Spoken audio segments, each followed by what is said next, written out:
noches, estimados televidentes. Este es el segundo programa que iniciamos sobre el tema de la filosofía y de la metapolítica. Esperamos hoy desarrollar un tema que es muy interesante, que es uno de los rasgos que afecta a nuestro mundo contemporáneo, el mundo de la imagen. La imagen ha reemplazado al concepto. Si esto es porque se dejó de leer o si esto es por una imposición de la imagen misma, es decir, por el mundo tecnológico, el mundo mediático, el mundo de la televisión, del cine, que de alguna manera ha hecho que el hombre dependa más de la imagen que del concepto. Esto es lo que vamos a tratar. Tenemos, hoy una vez más está con nosotros este buen filósofo argentino que es Silvio Maresca, que fue director de la Biblioteca Nacional, que es un especialista en Nietzsche, que es un hombre del campo nacional, un hombre que ha gastado muchas horas de su vida tratando también de influir o influenciar. Ahora estoy dudando. Sí, yo siempre dudo con eso. Bueno, es sobre el mundo político-cultural.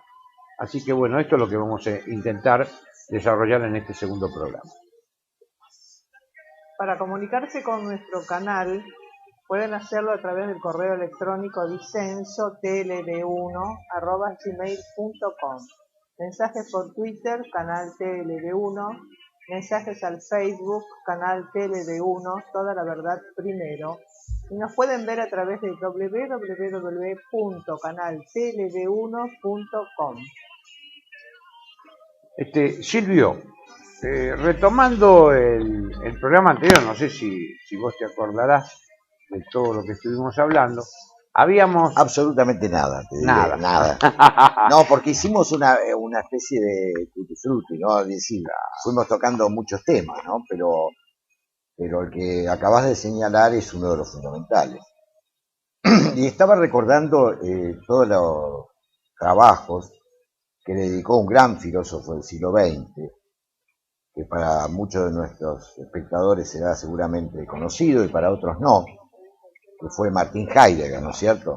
Nació Heidegger, ¿te acuerdas? En 1889, muere en 1976. Yo la verdad que opino que fue el filósofo más importante del siglo XX, no porque sea el único, ¿no? O porque vos seas heideggeriano. No soy Heidegger. Sí, pero bueno, digo, él se ocupó mucho tiempo y muchos trabajos de él se refieren a esta cuestión del mundo moderno como el mundo de la representación. En el sentido que vos decías, ¿no es cierto?, de la imagen. Ya un poco Schopenhauer había tenido una noción de eso, ¿no? En su famosa obra El mundo como de representación de 1818 y corregida, ¿te acordás? Que se pasó Schopenhauer. Se pasó 40 años corrigiendo su propia obra. Ahora, claro, ¿sabés con qué lo vinculo? Hay una cosa que muy expresiva para mí. Hay varias, pero me acuerdo de esta ahora, ¿no? Hay un teórico norteamericano que se llama Jameson, un tipo interesante, sobre todo una obra del que es de 1984, se llama Teoría de la Postmodernidad, donde él hace una comparación. Él toma aquel famoso cuadro de Van Gogh, que analiza Heidegger en el origen de la obra de arte, los zapatos de Van Gogh. Donde, bueno, Heidegger hace todo un estudio ahí a partir de... Un estudio hermenéutico, ¿no? Es decir, hace una interpretación, hace una lectura, ¿no? Cómo esos zapatos gastados por el uso muestran todo el mundo de la campesina y cómo ese mundo oculta la tierra y ese juego que hace Heidegger entre tierra y mundo, ¿no? Cómo están gastados. De lo que se muestra y lo que se oculta, ¿no es cierto? Porque es muy interesante todo eso, ¿no? Es hermosísimo. Porque siempre que algo se abre, algo se cierra, ¿no? Pero Jameson dice, con las obras de Andy Warhol, ¿te acordás? El de los zapatos. Sí, el de los zapatos, el del inodoro. Bueno, muy bien. Pero él toma el cuadro ese de los zapatos, que tiene una línea de zapatos así, dice, cualquier hermenéutica es imposible, porque es pura superficie. Y una superficie que se vuelve como impenetrable. Lo vinculo con esto de la representación. ¿Cómo vive la gente? ¿Cómo vivimos? Nietzsche también lo decía de Zaratustra. Ojeamos una cosa, la miramos así y ya sabemos qué es. Este es el mundo como imagen, ¿no es cierto? Pura, ya con la capa más superficial de la representación, de la imagen más elemental, ya sabemos de qué se trata y no vamos más allá. Y es muy difícil ir más allá. Mirá, es una dificultad que incluso tienen hoy los psicoanalistas. Porque me dicen, los pacientes actuales como si no tuvieran inconsciente. No podemos penetrar, ¿no? Claro, bueno, es el tema, el tema de lo que es la superficie, de lo que es la apariencia, ¿no es cierto? Es lo que cuando una apariencia que se vuelve espesa, ¿no? Que es espesa y que en definitiva la apariencia no te permite, elimina toda sustancia, no hay sustancialidad. Bueno, esto para mí, ¿no? Esto es una opinión, opinión siempre es para mí aquello que decía Aristóteles, opinar o negar algo con miedo a equivocarse. Somos dox, como decía, en lugar de filósofos somos filodoxos. Cuando hacemos de filodoxos y no de filósofos, nosotros nos damos cuenta que si la existencia ha perdido espesor. La existencia ha perdido espesor, esto es cierto. Lo vemos también en el homo festivus, en el hombre frívolo, lo vemos en la vida cotidiana, lo vemos en la falta en el avance de lo público sobre lo privado, el avance sobre lo individual, el avance sobre lo personal, esta falta de espesor. Y esta falta de espesor tiene una expresión, encuentra una expresión en la imagen, ¿no? A mí volviendo a este tema de Heidegger que vos mencionabas bien, la época, el tratado ese dentro de Holzwege, de las perdidas, la época de la imagen del mundo. Un gran trabajo, ¿no? Que fue traducido por nuestro contemporáneo y de alguna manera compatriota Wagner de Reina, el peruano. Sí, también Rovira Armengol. Sí, pero después se tradujo en España también. Pero Wagner hizo una hermosa traducción. Vos sabés que yo la conocía a Rovira Armengol y después la que se hizo ahora en España hace poco. Antes que Rovira la hizo Wagner de Reina, el peruano, ¿no? Que fue ese gran alumno de lengua castellana que tuvo Heidegger. Claro, ¿no? Sí. Bueno, Carlos Astrada, el otro, ¿no? Sí, también, seguro, pero bueno, hay una cosa, Heidegger lo invitó a comer a Wagner y Astrada no lo invitó nunca. No lo invitó a comer, así que quiere decir que era otra relación, otra relación tenían. Hay un trabajo muy interesante de Wagner que fue publicado por la revista Convivium de la Universidad de Barcelona, donde él relata cómo fue todo el tema de su colegio secundario en Alemania. Wagner era un ingeniero de origen alemán y él hace muchos seminarios. Es el hombre del peruano, Wagner de Reina. Peruano, fue canciller. Sí, además fue uno de los primeros introductores del pensamiento de Heidegger. ¿Te acuerdas que cuando nosotros estudiábamos había se llamaba Ontología Fundamental de Heidegger, que estaba publicado por Losada, que la dirigía Pero vos sabés Romero. Que no quería perder el tema, bueno, porque vamos a eso. Creo que esto del imperio de la imagen y de la representación se vincula con otro fenómeno que es la pérdida del pudor o la desvergüenza. Bueno, digamos, ¿no? Parece que se vincula muchísimo con eso. Porque es un avance sobre la intimidad. Claro, lo pensé. El pudor, en el fondo, que es el pudor, si uno quisiera definirlo, por ejemplo, como hace Scheller. Scheller tiene un trabajo sobre el pudor, ¿no? Max Scheller, el gran fenomenólogo, muy olvidado hoy, ¿no? Olvidado también, sí. Max Scheller. ¿Te acordás que se leía mucho por los años 40, 50 del siglo pasado? Sí. Nosotros lo hemos recibido también bastante acá por las ediciones de Nova. De la Nova, la revista de Occidente. Y sí, bueno, en el fondo, ¿qué es el pudor? Es la barrera es la barrera la barrera que ponemos a la intimidad. Pero vos fíjate, yo estudié bastante el tema, incluso escribí sobre eso, del tema de la I2, porque Entre los Ríos se llamaba I2.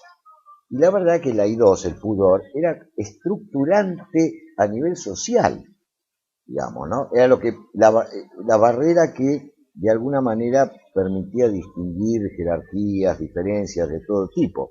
¿Te acuerdas que en el programa anterior hablamos de la diferencia, ¿no? De la importancia de la diferencia, pero no como la toma el posmodernismo, porque esa es la diferencia indiferente, la llamo yo.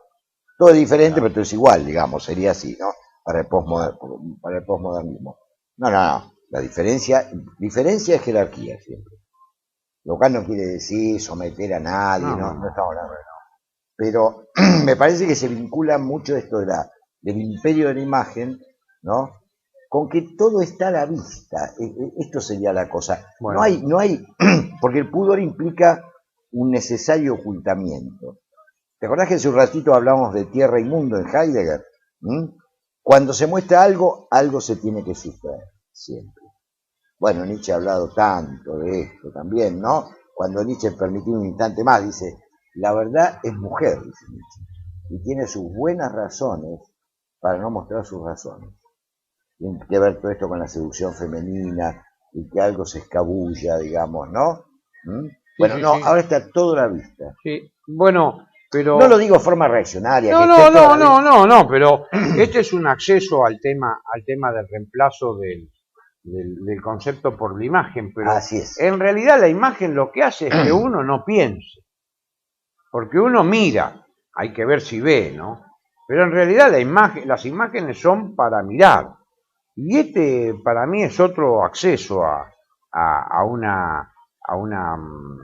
diagnóstico de nuestro tiempo, que es el reemplazo del pensamiento crítico.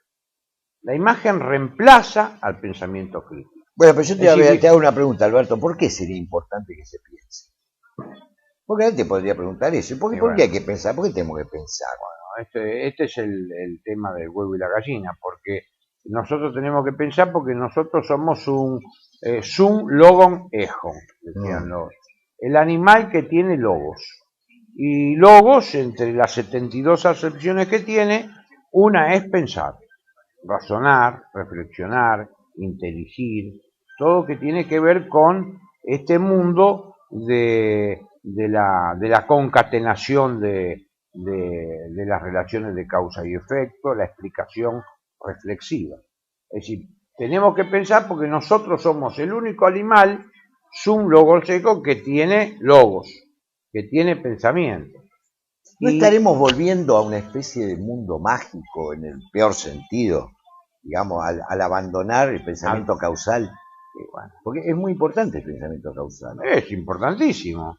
Vos fíjate que no hay ciencia sin pensamiento causal. No hubiera empezamos por ahí. No hubiera nacido la filosofía. Porque yo veo en la gente esa cosa mágica, ¿no? Que va creciendo. Bueno, digamos, porque claro, se va dejando de lado. Esperar que algo caiga del cielo, qué sé yo. El tema del juego, en las sociedades contemporáneas, el tema del juego es fundamental. Los bingos, no sé cómo se llamarán en otras partes, las loterías donde van las mujeres con la bolsa del mercado, y nosotros lo vemos acá, se llaman bingos o loterías. Bueno, es una cosa.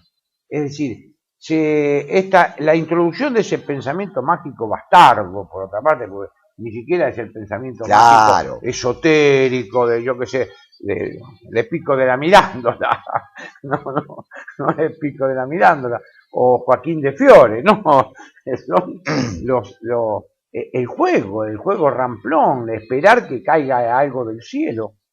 Yo creo que este reemplazo esto es grave. Es grave porque, por otra parte, no se insiste en el pensamiento reflexivo, en el pensamiento racional, sin que nosotros caigamos en el racionalismo que tanto criticamos, ¿no? Pero yo me acuerdo de Anquín, que fue este gran filósofo argentino, un gran metafísico. Vos has expuesto sobre él, me acuerdo, en la Universidad de La Plata, cuando hicimos aquella jornada. Y él termina y le preguntan un día de Anquín, bueno, ¿usted qué espera? ¿Qué hay que hacer? Bueno, que la gente se eduque por lo menos en Argentina racionalmente. Porque veo el avance de la irracionalidad es muy grande en nuestro país. Decía esto de aquí en el 76. Ahora, Alberto, yo sabés que ya no pretendo que todo el mundo se eduque racionalmente o, digamos, se eduque filosóficamente o acceda a la producción, a la creación artística. La verdad que soy bastante elitista cada vez más. Quiero decir esto, lo que a mí me preocupa es que no en la Argentina, y esto viene de bastante atrás, no somos capaces de configurar una élite, ¿no? Tanto en el campo artístico como en el campo del pensamiento. Una élite quiero decir con un sentido, como hablamos la vez pasada, de pensamiento situado. Porque élite imitadora de las formas externas siempre tuvimos. Ahora me parece que ni esa está quedando, ¿no? Pero tradicionalmente tuvimos, ¿no? Pero yo creo que toda nación que quiere presentarse al mundo como importante, como protagonista, tiene que apuntar a construir una élite, o élite, como se dice, porque se dice así en castellano, élite, está metida, busqué en el diccionario varias veces. Digo, tiene que apuntar a eso, y esto está mal visto, digamos, ¿no? En este paradigma de la igualación hacia abajo, que es propio del progresismo, bueno, y bueno, fue nuestro tema la vez pasada, esta ¿no? carencia de élite que vos decís, ¿no lo ves también como un mecanismo de dominación? Y probablemente. Porque si vos no è certo ben trovato. Digo, probablemente, ¿no? Porque quién va si vos no tenés un mínimo cuerpo un mínimo cuerpo de pensamiento, un mínimo cuerpo de expresión propia, ya sea en filosofía, en arte, en ciencia, la expresión propia, vamos a limitarnos al tema del lenguaje. La singularización de la persona. ¿Y dentro de 20 años, quién decodifica? Ahora, yo igualmente no quiero, ¿sabes qué? Me parece que nos estamos deslizando hacia una cosa que me preocupa. Como decir, bueno, todo lo que pasa hoy por hoy es todo malo, es todo rechazable, y como si reivindicáramos un pasado, bueno, no sé. No, esto no. Yo creo que hay que buscar también en este mundo que estamos caracterizando, el mundo de predominio de la imagen, ni siquiera de la imagen, sino de la superficie más superficial de todas las cosas, hay que buscar la chance. ¿Sabes cuál es una chance de enriquecer esto? Plantar enigmas en esa superficie, digamos, ¿no? Pliegues, no ya una hondura que no vamos a encontrar nunca más, pero pliegues, enigmas, ir construyéndolos. Puede sonar un poco raro esto que digo, pero digo, y quiero tomar otra cosa también, lo que vos decías muy bien del razonamiento, porque me parece que también el pensamiento permite, como se dijo tradicionalmente, moderar las pasiones, ¿no? Que a veces son brutales, ¿no? Tenemos un caso en la Argentina estos últimos tiempos de tipos que queman a la mujer. ¿Viste? Hay un montón de casos de eso. Sí, incluso por imitación. Sí, después, bueno, claro, hay contagios, sí, por supuesto. Tenemos montones de suicidios en el NOA. Está a la orden del día eso. Yo creo que cuando uno piensa, relativiza mucho estos sentimientos intensos y exorbitantes que llevan a lo peor, o al crimen, al suicidio. Claro. Porque cuando uno entiende el contexto, vos hablabas de la causalidad, muy bien, cuando uno entiende el contexto causal donde se produce un hecho, se debilita el hecho mismo, digamos, porque queda encuadrado, ¿no? Es decir, ya no es el jefe hijo de puta que me está volviendo loco. No, porque yo entiendo que ese tipo está tensionado por otra cosa. Bueno, de alguna manera eso evita modera las pasiones. Modera y evita el enfrentamiento también, ¿no es cierto? Bueno, vamos a seguir con este asunto del enigma, de plantar enigmas. Ahora vamos a una pausa. Bienvenidos a CEPA, Centro de Estudios del Pensamiento Americano. Nuevo sitio web de cursos de formación en política, filosofía, historia, literatura, geopolítica, religión, psicología y más. Cursos de formación que reflejan el verdadero pensamiento americano. Lo invitamos a elegir el curso de su agrado ingresando en www.cepa.la.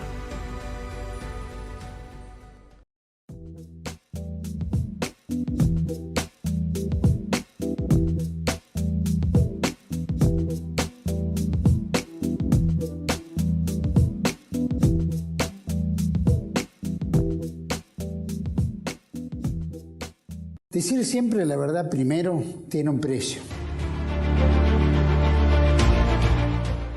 Dependemos de tu ayuda. TLB1, toda la verdad primero.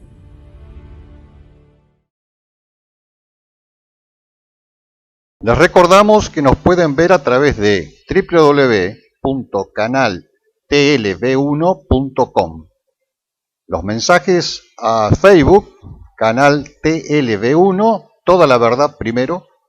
Mensajes por Twitter, canal TLB1. Mensajes al correo electrónico disensotlb1@gmail.com. Auspicia este bloque la agencia mundogremial.com, cuyo director es Juan Manuel Morena. Silvio, habíamos hablado antes del tema de plantar enigmas, ¿no? Como una manera ¿Te gustó de eso? no quedarnos en el mundo del pasado, en pretender que nosotros podamos volver a restaurar esta realidad que estamos viviendo, de este mundo posmoderno, de este mundo del extrañamiento que estamos viviendo, porque es un mundo de extrañamiento, este mundo de reemplazo del pensamiento por la imagen, plantando enigmas. Es decir, Sí, porque vuelta atrás no hay. no, esto no hay. Ahora, plantar enigmas... Al contrario, nosotros, me parece, como pensadores tenemos la obligación de ser, no digo una vanguardia, pero de pensar lo que pasa. O sea, no de decir, bueno, lo otro era mejor, qué sé yo. Además, que sabemos. Pero claro, plantar enigmas es algo que tiene que ver con los límites también de la razón, ¿no? Porque Claro. el enigma es aquella cuestión que se le plantea a la razón y la razón no encuentra las causas en forma inmediata. Por eso son los famosos enigmas, ¿no? Cuando el enigma, para resolverlo, y sí, es muy difícil resolverlo, por eso era enigmático el oráculo de Delfos, que no hablaba, solamente indicaba, ¿no? Como decía Heráclito. Como decía Heráclito, en Delfos solamente indica y no habla, ¿no? Entonces, muy importante lo que vos señalás de los límites de la razón. Y después quiero decir otra cosa respecto a eso, pero me acordaba de la adivinanza que le plantean a Homero. Esto es una leyenda, digamos, ¿no? Pero la adivinanza que le plantean unos pescadores a Homero, que se supone el hombre más sabio, digamos, de la tradición griega, y cuando llegan unos pescadores a la orilla, les pregunta, ¿qué traen? Creo que les pregunta, y dice, lo que encontramos lo dejamos, y lo que no lo traemos con nosotros, siendo pescadores. Y Homero no puede descifrar qué es eso, y muere por no poder descifrar ese enigma. Eran los piojos que tenían en la cabeza, claro, que lo dejaron, los que no. Bueno, pero ahí está planteado ya en la leyenda, no pasó eso así, pero digamos, lo de los límites de la razón. Y el tema que te quería complementar, que me parece importante para la época, no solo los límites de la razón, que evidentemente, mirá, en otro bloque hablamos de recuperar el racionalismo y ahora estamos hablando del límite de la razón. No son cosas contradictorias. No. Pero lo otro muy importante en esta época son los límites del deseo. Porque también estamos en la época del deseo ilimitado, que ya Platón en el Filebo, diálogo muy poco leído, incluso por los especialistas de la filosofía, ya Platón en el Filebo decía que la cosa del alma, no del cuerpo, y que era lo que infinitizaba el placer, lo volvía apeiron, porque el placer saludable es siempre limitado. Claro. Ya Platón veía esto. Bueno, nuestra época, Porque vos fíjate que siempre se hacen muchas críticas desde algunos sectores a la ciencia y a la técnica. Pero no se tiene en cuenta que la ciencia y la técnica están conducidas en gran medida hoy por los deseos inmoderados de las masas. Y lo quiero decir así nomás. Tenemos 1000 ejemplos de esto. La mujer que quiere tener un hijo a los 78 años, y no se puede tener con los 78 años, es una barrabasada, digamos, ¿no? Pero, ¿por qué no si quiero? Sería, ¿no es cierto?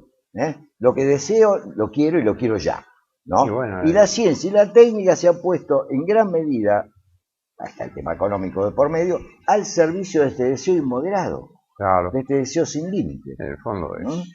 En el fondo es cuando la técnica se pone al servicio de la ibris, ¿no? De la desmesura. Qué bueno, qué bueno. Porque es la verdad, nosotros hemos tenido en el siglo XX la gran desconfianza a toda la ciencia y la técnica nace cuando la técnica se pone al servicio de la desmesura. De la desmesura, que era el gran pecado para los griegos. Era el gran Uno pecado podría decir, para usted... los griegos, pero señor, usted es un desmesurado. Pero hoy, por ejemplo, esto es un filósofo puede decir en la calle, puede decir en la vía pública, puede escribir, puede decir, mire, usted es un desmesurado. Y si la desmesura es algo que expande la vida cotidiana, ¿no es cierto?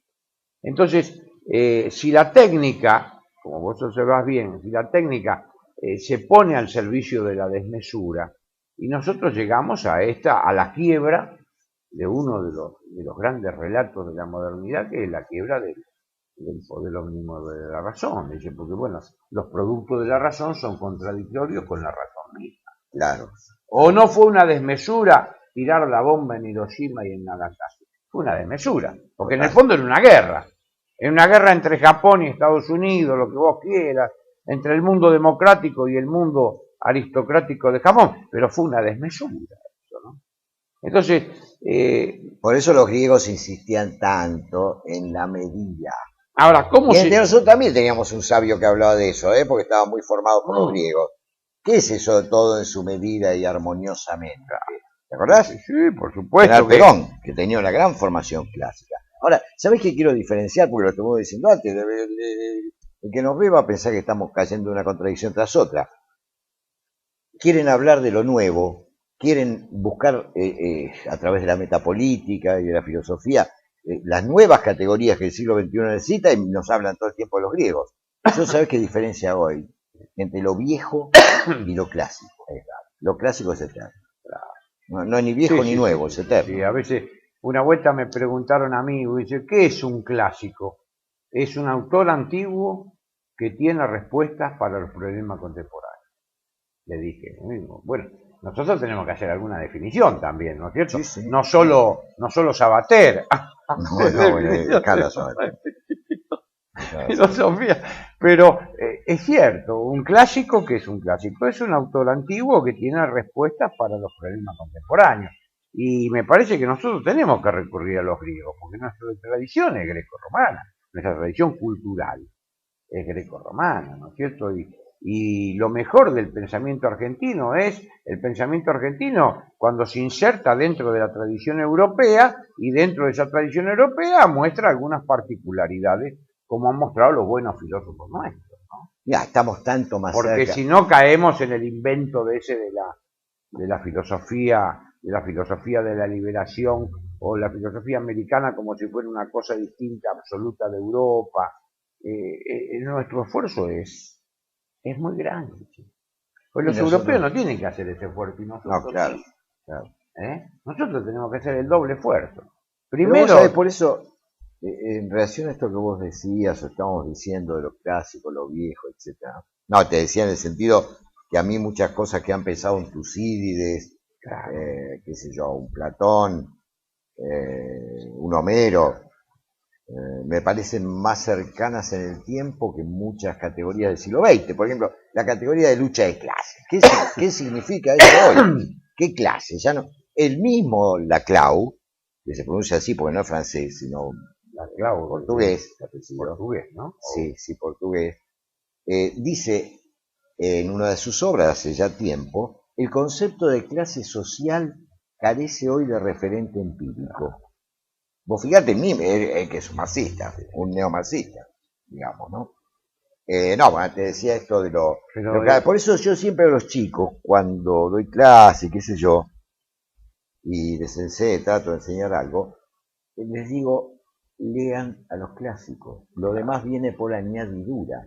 Porque además si vos tomás cualquier autor contemporáneo, filosófico, sociológico, antropológico, es decir, lo que fuere, siempre te va a remitir a Hegel, a Kant, a Platón, a Aristóteles. Bueno. Entonces, ¿en qué es importante formarse? Yo siempre digo, en filosofía, ¿cuántos libros hay que leer, Alberto? ¿Cuántos libros hay que leer? 10 libros, 15. Lo demás sí, bueno, claro. Pero 10, 15 libros. La República de Platón, la Metafísica de Aristóteles, la Ciudad de Dios de Tomás de Aquino, algo de la Suma Teológica, la Meditación y Metafísica de Descartes, la Ética de Spinoza, la Monadología de Leibniz, la Crítica de la Razón Pura de Kant, la Fenomenología del Espíritu de Hegel, el Zaratustra de Nietzsche y 6 tiempos de Heidegger. Ya está. Ya está, ya te formaste. Sí, sí, de hecho, si uno pudiera... Lo demás va alrededor de eso.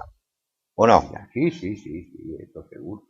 Esto es así, porque, bueno, pero una cuestión acá, vos lo podés decir eso, ¿no? De leer esos libros, ¿por qué? Porque en el fondo, el filósofo, como decía Platón en la República, ¿no? Es el que ve el todo. Si nosotros podemos, a cierta altura del actuaré, como ahora, a los 60 y pico de años, nosotros podemos decir que se pueden leer esas obras y es suficiente, porque tenemos una visión del todo de la filosofía y de los problemas que implica la filosofía. Ahora, un hombre formado solamente en esas 8 o 10 obras, sin el otro contexto, por ahí sacamos nosotros nada más que un recetario de la filosofía. No, claro, pero yo me refiero a esto, ¿sabes qué? Porque los chicos de pronto leen Foucault, leen Deleuze. Pero empiezan por el estudio, se empieza por el estudio de la filosofía por la página 320 del manual de filosofía, no por la 1.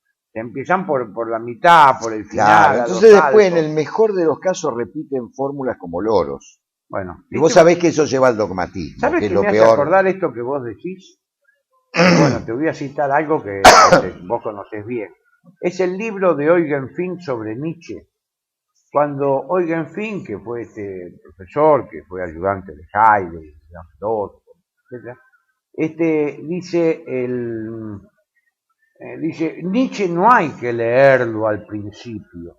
En la introducción nomás dice, Nietzsche es un autor muy difícil que hay que leerlo después de tener una formación filosófica. Es necesario primero cursar dice así, la escuela de filosofía, es decir, la escolástica, la escuela, como decir, estudiar todos estos autores que vos mencionás para llegar. A Nietzsche se llega al final de un gran esfuerzo. Nietzsche es un aristotélico, y cuando digo esto parece que estoy diciendo una barbaridad, digamos, y además bastante platónico también, mal que le pese, pero esencialmente es un aristotélico. En las consideraciones intempestivas, por ejemplo, en la tercera, Schopenhauer como educador, él plantea que en el caso del genio, la naturaleza da un salto y se completa. Ese es el acto aristotélico, el pasaje de la potencia al acto, del movimiento al acto.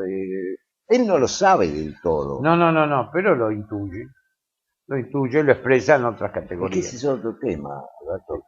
Cuando un pensamiento es profundo, es dominante. Es dominante y configura las mentes, sépanlo o no. Que volvemos al tema tuyo del comienzo de nuestro encuentro anterior. La metapolítica, el conjunto de categorías que operan en la política, aunque los políticos ignoren que están usando estas categorías. O siendo usados por ella. O siendo usados por ella, ¿no? A mí me parece que una de las categorías que más inciden, ¿no?, en estas disyuntivas que se nos plantean, es el tema de la categoría de homogeneización. De la homogeneización de las culturas. Está bien, todo está vinculado con todo, ¿no? Pero el tema de la homogeneización cultural, el tema de la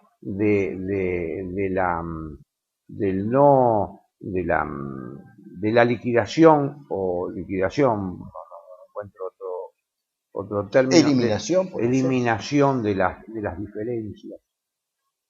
Nosotros, por ejemplo, acá en América estamos sufriendo el tema del multiculturalismo.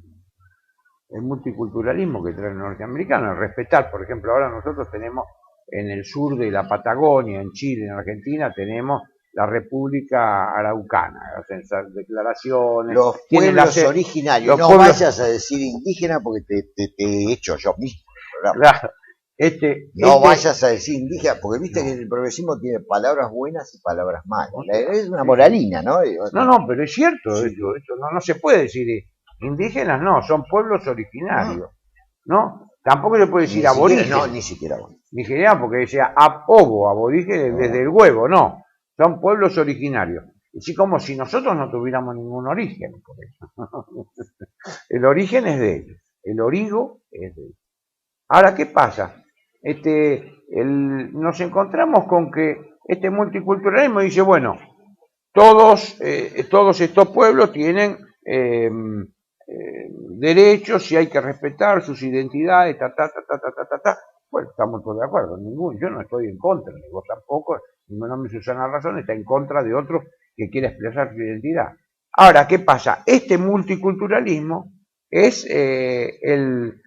la teoría por la cual se defienden los derechos de las minorías por ser minorías. Ah, muy bien. Por sobre los de la mayoría. Por sobre los de la mayoría. Entonces te encontrás con que sacan este engendro en Bolivia de la Constitución con 36 naciones, sin un proyecto nacional.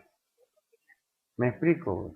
Ya don Abelardo Ramos criticaba. ¿Te acordás? Porque era la propuesta del Partido Comunista Boliviano, en los años 30, 40, 20. Bueno, pero esto ahora ha llegado a porque el plasmarse en ley. Es viejo. Es viejo. Pero ¿por qué vos decías homogeneidad? Aparentemente el multiculturalismo no homogeneiza. Aparentemente tiene que respetar las identidades. Bueno, pero ¿por qué decís que homogeneiza? Sin embargo, el multiculturalismo termina homogeneizando, ¿por qué? Porque todas esas identidades tienen un punto de referencia, tienen un punto de significación, un punto de referencia, ¿en dónde? En un modelo, en un modelo de globalización del mundo. Claro, es lo que yo llamo la... Entonces se elimina la nación, se elimina la idea de nación, que para nosotros es fundamental, para nosotros los argentinos sobre todo, es fundamental porque la nación argentina le da sentido a nuestra existencia en el mundo. Si yo elimino la idea de nación, ¿en dónde me referencio? En la idea de una hipernación o supernación o un orden internacional que elimina las naciones. Sí, pero y además porque iguala todas esas diferencias el multiculturalismo, además de generar guetos, ¿no? Porque es una suma de guetos, el famoso mosaico. Claro. Pero en el fondo todo vale lo mismo. Por eso yo hablo, que hablaba también en el programa anterior, de la diferencia indiferente, porque el posmodernismo predica la diferencia, pero no acepta la jerarquía. Entonces todas las diferencias son lo mismo, dan lo mismo, todo da lo mismo. Bueno. Por eso es una diferencia indiferente. Ahora, te digo un rasgo más, retomando nuestro tema de la charla anterior sobre el progresismo. El progresismo es una mezcla. ¿Te acuerdas que hablamos de las contradicciones de la ideología light? Es una mezcla extraña, así, en este caso, de iluminismo y romanticismo. Claro. A la vez. Claro. Porque toda esta cuestión de los pueblos originarios, del tren, no el tren como factor económico-social, sino el tren. Digo, el tren, la añoranza del tren, ¿no? Y esto de los pueblos originarios. Es decir, es una cosa romántica, ¿eh? Es una cosa de soñar con un pasado ideal. Pero digámoslo por una vez. ¿Qué eran los malones? Los malones... La industria sin chimenea. No, querido, pero los malones eran los tipos que venían, robaban el ganado, quemaban la industria sin chimenea, sin trabajo se enriquecían. Claro, secuestraban a las mujeres. Digo, y bueno, al mismo progre que está aterrorizado porque los malones de las villas le tomen su casa o lo secuestren o lo que fuere, añora los pueblos originarios. Sí, sí. ¿Vos te das cuenta? Este es como ¿te acordás con los travestis cómo fue cuando salió el código? Nunca me olvidaré. Cuando salió el código de convivencia de la ciudad, propiciado por Ibarra y su progresismo en la ciudad de Buenos Aires, la clase media aplaudió. Ahora, cuando los travestis y compañía empezaron a andar por todas partes, salieron los vecinos sensibles del barrio norte, de la capital, una de las zonas más ricas, a decir, en la puerta de mi casa, no. Porque ¿qué pasa si lo ve mi nene y además se me desvaloriza la propiedad?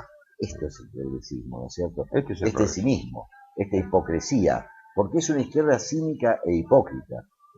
No, esto... Mirá, te doy otro ejemplo. Acordate, la izquierda en los años 60, por lo menos en nuestras tierras, condenaba la limitación de la natalidad en cualquiera de sus formas como una estrategia del imperialismo hacia los países dependientes, etcétera, etcétera. Hoy aplaude el aborto, que persigue exactamente la misma finalidad. A las chicas de las villas que se dejen de joder y no tengan 7, 8 hijos, porque si no, ¿cómo los alimentamos? Ya no quiere la justicia social. Ahora nosotros queremos otra cosa. Queremos que una mujer que quede embarazada tenga todas las garantías por parte del Estado de que puede tener su hijo en las mejores condiciones. Es cierto. Claro, es mucho más difícil eso que el asesinato del más débil, ¿no? Porque ¿qué es el aborto? En el fondo el asesinato, es un asesinato del más débil. Desde la filosofía es inexplicable, es el mal en el inocente.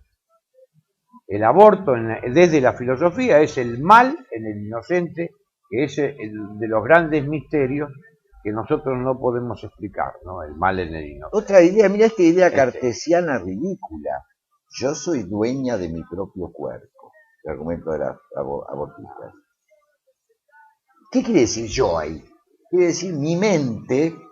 Acordate de las meditaciones metafísicas, Alberto. Cuando Descartes dice yo, ¿qué soy? Una cosa que piensa.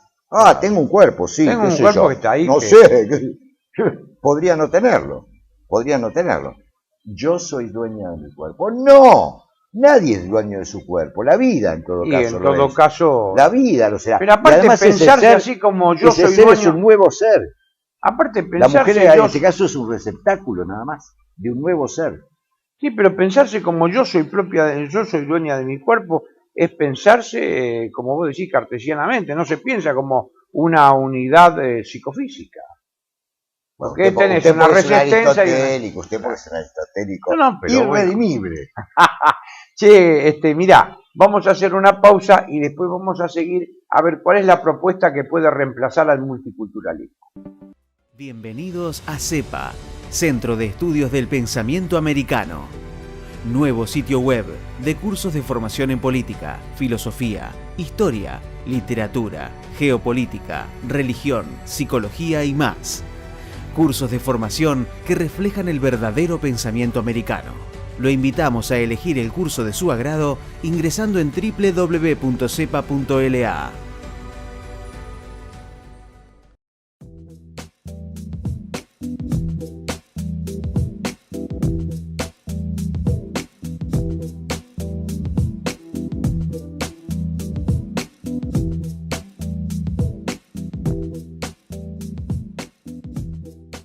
Decir siempre la verdad primero tiene un precio. Dependemos de tu ayuda. TLB1. Toda la verdad primero.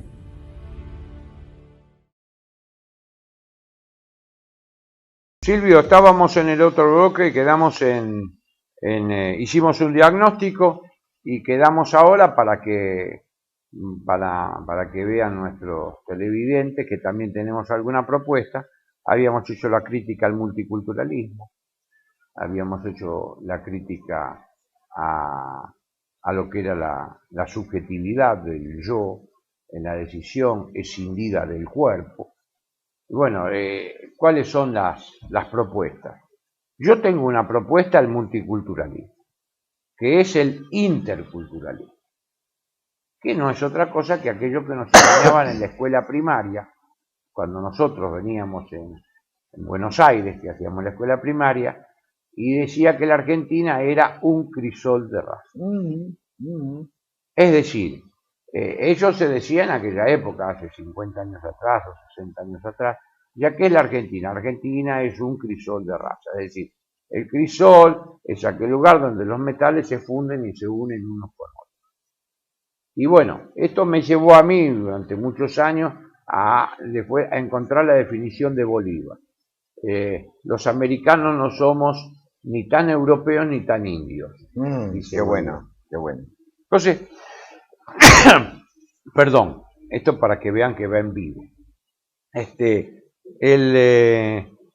Y entonces, ¿qué es lo que empezamos a trabajar? La idea de interculturalismo, es decir, conviven en nosotros muchas culturas, todos nosotros los argentinos, que podemos comer un asado, podemos comer fideos, podemos comer una empanada y podemos comer fatay, podemos tomar una Coca-Cola o comer una hamburguesa y también podemos comer... Y gefilte fish, y gefilte fish, ¿por qué no? Gefilte fish también, de modo tal que nosotros somos una intercultura, existencialmente una intercultura. Ni a vos ni a mí, o por lo menos a los hombres de nuestra generación, no nos molestan las otras culturas. Nosotros las vemos, las hemos asumido parte, hemos asumido todo, pero en general el argentino, y esto se lo podemos extender al resto de América, es un hombre intercultural, vive entre culturas. Entonces, plantear el tema del multiculturalismo es dar un paso atrás. Es que nosotros tenemos una experiencia riquísima en lo que es la integración cultural, una experiencia de siglos, digamos. Bueno, vos sabés cómo es esta historia, la diferencia entre la colonización anglosajona y la ibérica fue que la primera sencillamente aniquiló todo lo que había, a los pueblos originarios, y después sí, bueno, ahora hacen películas, qué sé yo, Corazón Valiente, no, Corazón Valiente es otra cosa, Noche con Lobos, y que los Sioux eran una maravilla, pero primero los mataron, claro. En cambio, la colonización ibérica fue más piadosa, claro, en ese sentido. Y si hubo lucha. En el campo de batalla y en el lecho. Hubo lucha, también hubo explotación, también hubo lucha en el lecho, pero digamos, de hecho, la integración. Así que nosotros tenemos una experiencia riquísima, en el sentido de lo que Graciela Maduro llama el mestizaje cultural, ¿cierto? No solo racial. Sí. Ahora, ¿qué pasa? ¿Por qué nosotros, en este tema y en tantos otros, no somos capaces de exportar esto al mundo? Porque nosotros tenemos cosas que enseñar al resto del mundo. Y ahí viene el tema de la dependencia cultural, que es una realidad, la que ha denunciado Jauretche tan lúcidamente y tantos otros hombres del pensamiento argentino, digamos, ¿no? Sí. Entonces, nuestros profesores universitarios, sobre todo en la Benemérita Universidad de Buenos Aires, enseñan el multiculturalismo, porque eso viene del norte, ¿no es cierto? Donde además no pueden resolver absolutamente nada, tienen unos problemas gravísimos que nosotros tenemos, grupos neonazis, quema de hogares de inmigrantes, partidos que sacan 20-30% de los votos con la consigna de expulsar a los inmigrantes. Nosotros jamás hemos tenido ese contrario. Somos a veces demasiado abiertos, digamos, sí. Demasiado. Bueno, pero como vos decís, es nuestra construcción existencial. ¿Y por qué no la hacemos valer? No la hacemos valer ni siquiera hacia adentro, y mucho menos hacia afuera. Bueno, yo estaba diciendo la vez pasada cómo era, ellos le dicen eso se llama, mi querido amigo, eso se llama dependencia cultural, dependencia mental. Mentes dependientes. Ahora, ¿cómo es que se pudo haber dado en Argentina esto? Ellos los norteamericanos le llaman melting pot, crisol de raza. Nosotros decimos crisol de raza. Ahora acá, ¿qué ha pasado? En Argentina no hubo ninguna política migratoria. No. Sí, no hubo la única política migratoria que hubo en Argentina fue en los años 50, en el primer gobierno del peronismo, cuando crea las famosas colonias. Es decir, Perón en los años 47, 48, 49, por ejemplo, te pongo un caso, le compra los campos a Estrugamú, en Santa Fe, en la zona de Salto, en lo que es la Pampa Gris, compra los campos, le compra una estancia de 10.000 hectáreas, esto me lo contó un muchacho, Roberto Caraman, amigo nuestro, que él fue diputado nacional. Entonces me cuenta y dice, no, nosotros éramos croatas. Entonces le compra el gobierno argentino. Algunos casos hubo una estancia, la divide en 100 hectáreas y coloca a 10 familias.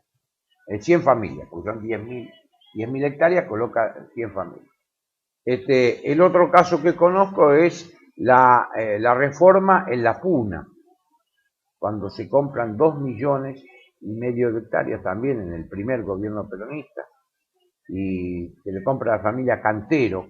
Cantero fue secretario, uno descendiente de Cantero fue secretario de Alfonsín, esta familia. Ajá. Una familia que tenía 2,5 millones de hectáreas en La Puna, para ubicar a 23.000 familias. Y es interesante. Yo hace 2 o 3 años fui invitado hizo el Congreso Nacional de Estudios Clásicos en la Universidad de Arica. Ajá. Y quise ir cruzar La Puna en micro. Bueno, Argentina obviamente no tiene micro, el micro era de Chile. Es interesantísimo porque como el límite son las altas cumbres, vos pasás por toda La Puna Argentina. Y en cada lugar que pasábamos había un rancho con una pantalla solar. Y el camino argentino era todo de ripio. Cuando llegamos a los 4.500 metros, en el límite más alto de la frontera, ahí estaba el límite con Chile, pasamos a Chile y todo el camino de Chile, hasta Pedro de Atacama, era asfaltado. Pero en La Puna no vivía nadie, porque eran todos los campos minados. Por el tema antiguo, ¿te acuerdas del enfrentamiento? Por la vieja guerra. ¿La vieja guerra del Pacífico? Sí, sí. Todavía están las minas. Todavía están las minas. Y cuando llegué a San Pedro de Atacama me encontré que me veía 2 o 3 hombres, vi bastantes inválidos, les faltaba una pierna. ¿Qué le pasa a esta gente? No, dice, porque se le han ido las ovejas, se meten en los campos y dicen, acá nosotros tenemos un grave problema en San Pedro de Atacama, que se vuelan todavía. Los pastores que están ahí. De modo tal que el tema de la integración es un misterio, porque salvo esas cosas de muy poco tiempo, porque en el fondo, dentro de la historia argentina, de toda la historia la gran historia de la inmigración, es muy poco tiempo que se puede explicar por un gobierno, por la medida de un gobierno, esto que se ha producido acá, que es... No, realmente es magnífico, y en toda América Latina era un milagro. No creo que sea exactamente, es una experiencia histórica, ¿no? Ahora, ¿pero a qué se debe? Volvemos a tu tema del pensamiento, de la metapolítica. O sea, si esto nadie lo piensa, si esto nadie lo expresa, si nadie lo eleva al nivel de concepto, porque en gran medida la filosofía, ¿qué es? Es elevar la realidad a nivel del concepto. Seguimos con Hegel, muy bien. Si nadie lo conceptualiza en el más alto nivel, porque no solamente la cuestión de hacer estadística, como hacen los sociólogos, o contar la historia, como hacen los historiadores, hay que conceptualizarlo. Y hay que oponerlo, lo digo en el mejor sentido, no parece una guerra, lo digo a otras propuestas que circulan hoy en el mundo. Sí. Esto de revalorizar nuestra experiencia histórica a nivel conceptual, yo creo que es casi una obligación de los filósofos latinoamericanos. Bueno. Y te la complemento con otra, que es una tarea, pero absolutamente urgente que tenemos los filósofos latinoamericanos o iberoamericanos, me gusta más decir así. Yo prefiero iberoamericano. Me gusta más decir así, que es contribuir conceptualmente, porque es nuestro elemento, a forjar un imaginario colectivo, porque América hispana, América ibérica, mejor dicho, Iberoamérica, nunca se va a unir en función de una ideología como quiere Chávez. No, porque entonces va a aparecer los colombianos y van a decir, no, yo con ese ideología lo que soy acá. Nos vamos a unir en función de un ideario común, pero que tiene mucho que ver con el arte, con las imágenes compartidas. Hablamos de la imagen en otro sentido hoy. Digo, tiene que ver mucho con que, yo lo digo, con que alguien que vive en La Puna o vive en el Chaco boliviano o vive en los llanos venezolanos, de alguna manera sienta que su experiencia de todos los días tiene que ver en algún punto con toda esta experiencia con lo que hacen todos los demás, general con lo que hacen todos los demás. Es cierto. Ahora, vos fijate, no es una tarea esto para es lo nosotros. que vos decís, a mí me parece, ¿no? Ahí tenemos, ¿sabes quién nos enseña, nos ayuda con eso? Kant en la crítica del juicio, aunque parezca a mí. Ajá, sí, podría ser, sí. Kant en la crítica del juicio, que es la elevación de una singularidad a lo universal.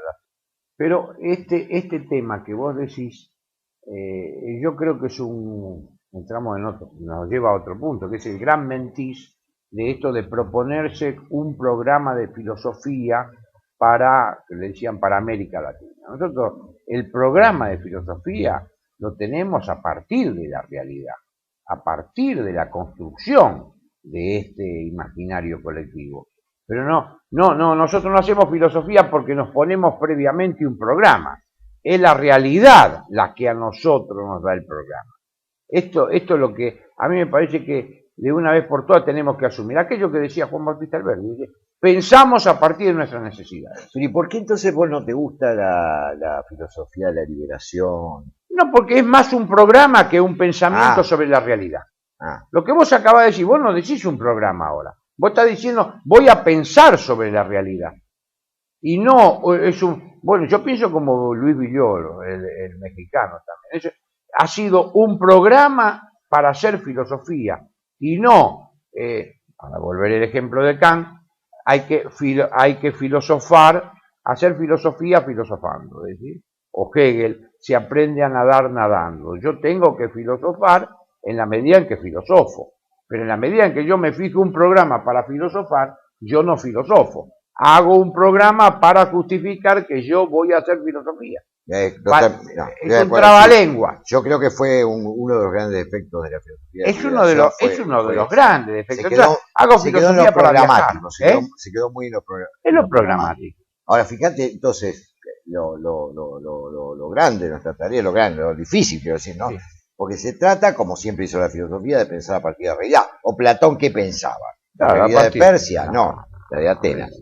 Ni siquiera la de toda Grecia. La de Atenas. No, la de Atenas. Cuando se puso a pensar la realidad de la Magna Grecia, lo vendió. Pero además nosotros no podemos, como vos lo dijiste muy bien, hacer filosofía cimarrona, es decir, rechazar los instrumentos que nos ha dado la filosofía europea. Porque como dijiste muy bien que dijo Bolívar, yo no sabía eso. Vale, no lo había escuchado. No somos ni del todo europeos ni del todo indios. Es una posibilidad. Somos mestizos. Ahí está. Somos mestizos. O somos una cultura de síntesis, decía Vasconcelos, él se daba una gran... ¿Te acuerdas cuando nos enseñaba en la facultad la raza cósmica? Sí. Yo le decía a Pucciarelli, la raza cómica. Claro, porque uno tampoco creía mucho. Sí, era un poco, pero era medio grandilocuente. Era grandilocuente, como si nosotros fuéramos el hombre universal, fuéramos lo mejor de la Tierra, que tampoco lo somos, ni nada por el estilo.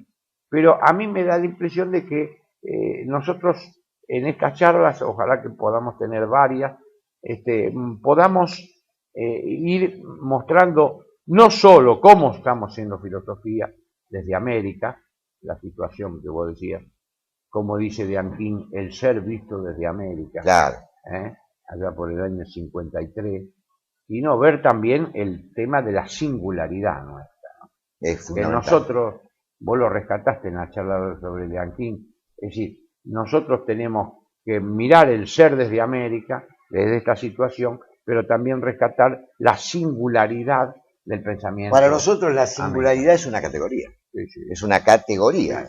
Porque la singularidad no es lo mismo que la particularidad. No. La particularidad es siempre un ejemplo o un caso de algo universal. De algo universal. Lo singular no es un caso de lo universal. No. Por supuesto no podemos rechazar lo universal, pero tenemos que ir hacia lo universal desde nuestra propia singularidad. Exactamente. Y no concebirnos como una simple particularidad. Exactamente. Porque si no, siempre estamos sometidos a lo que en el fondo es una particularidad ajena. Pero por eso te digo, Alberto, me parece tan importante este problema de la dependencia mental.